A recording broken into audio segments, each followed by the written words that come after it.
I can charge in a way where it's like, I'm going to try and extract value from it. It's like, cool. I might keep my upfront fee a little bit lower, but give me a percentage of what you're making from the website or whatever. And it's like long term, that can make you more money. But that's a bit more complicated. The more simple way is just understanding that just because the shoes cost me £6 to make in China doesn't mean I have to sell them for £10.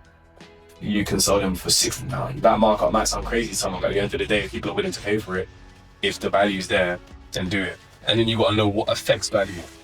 So again, going back to a really simple business principle, supply and demand. Does everyone understand how supply and demand works? If I've got something you need, so the demand, everyone in this room could need water, and I've got one bottle of water. This one bottle of water is going to be worth a lot more than if I had 6 bottles of water, because there's a lot less supply to fill the demand.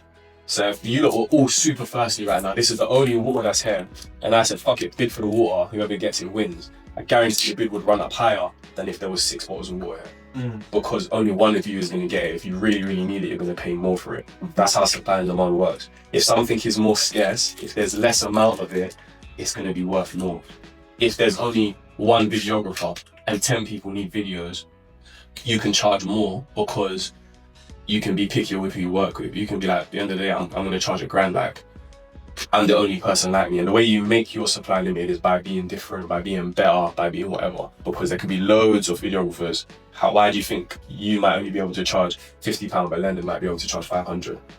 Because the demand for his service is greater and the supply is more limited because there's less people that can do what he can do. If you're at this basic level, everything is a pyramid. There's always going to be more people at the bottom or something than at the top. If there's only one person that can edit this super cinematic way, creating Netflix stuff, whatever, he can charge a lot more than a person who can just take out their phone and do a basic video. And that's how supply and demand works. You need to kind of understand that and use that in a way to actually leverage your own products. Make your thing go. It's like a hierarchy then.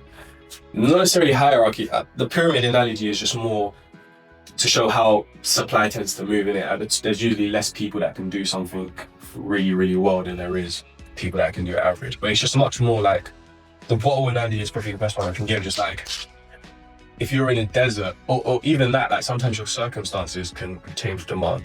So it's like, if you're in a desert and there's a shop there, fuck it, airport is a good example. Why do you think things are more expensive in the airport?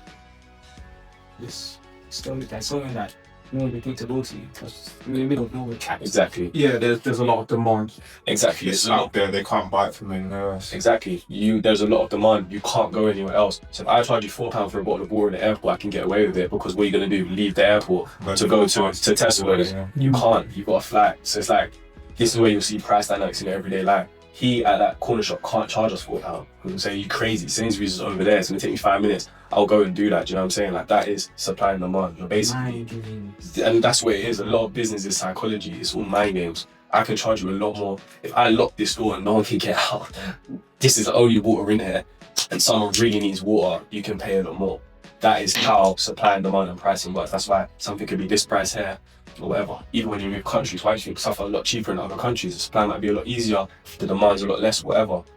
It's just, you'll see these sort of business principles of psychology in everyday life, and you need to know how to leverage that.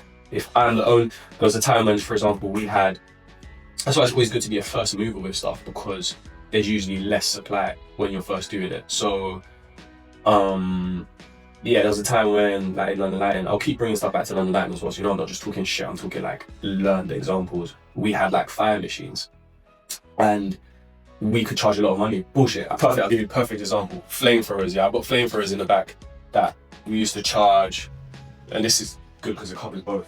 So I bought them flamethrowers for maybe £190 each, and I would charge £250 to use them for 2 hours to anyone who'd use them. And people would use them all the time. Why? Because you can't go around and just randomly get flamethrowers from people. You can't just call up a lighting company tomorrow and be like, I need a flamethrower, can I use it? There were maybe like 4 out of 5 people in the country that would actually offer it, and they would charge their money. They'd charge maybe £1,000, it would be long, you'd have to do this, do that. We would just be like, cool, just quick, come. As long as you're doing it not in some stupid public area, standing a waiver form, whatever, charge £250 for 2 hours. That was it. No noting. And we sold thousands doing that. Could still do it. Sorry, perfect. Now doing that would be a little bit harder because there was a couple other companies that saw what we were doing and they bought them. So the supply now goes up, which means the demand is less because the demand gets spread out, so you can't get away with stuff anymore. As you would before, I can't charge that same price because they'll be like, cool, I'll go to the person who sell it for £150 then. That's how supply and demand works. So when you're first to something, or when you have the luxury of having something that other people can't easily get but they still need, you can charge more. Same thing with limited edition clothing. Why do you think limited edition clothes usually cost more than clothes where they're just an unlimited thing? Why do you even think people limit stuff?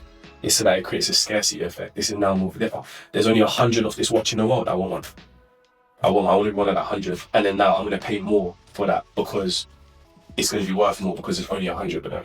That's just how like economics work when it comes to stuff like supply and demand. It's something that you need to know, because to implement it yourself, you need to know how you can make yourself unique, how you can make your service different, how you can make your service stand out so that people feel like it's worth paying the extra, how you can make your community better so that people want to be in it. Like my community is maxed at 500 people. I don't let no one else in after that. This is a 500 people. We're all super creators that do this, do that. The knowledge in here is ridiculous. There's a waiting list. Why do you think when there's a waiting list, people sign up more than if there isn't one? It's because people want to be a part of it. People want to be like, oh shit, there's less supply than the demand. And that's just business psychology. So yeah, focusing on just because it costs cheap or whatever, doesn't matter. Don't think just because you was making £10 an hour in Lidl's that now you can't go and charge thousands when you're doing videography and think, oh well, I was making £1 an hour, I'll just charge £20, that's fine. Maybe at the start if you're trying to get in there, but at the end of the day, value your time, like charge what? Who's that? Go boys. Paint spraying, talking about what's like the most unique sort of thing, like, do you know what I mean? It's car wrapping a little bit more unique than painting a house. Probably, you know, there's special sort of paint. Like I remember my friend had a Lamborghini, he was talking about special, what was it? Yeah, I think he referenced it earlier in UPC or something like that. There's like a special coating that you can put on there. He wanted at one time to start like a business with it. Because like, so people paid thousands with this, especially high-end cars and shit. Cheap BF. Yeah, literally BBF or whatever it was.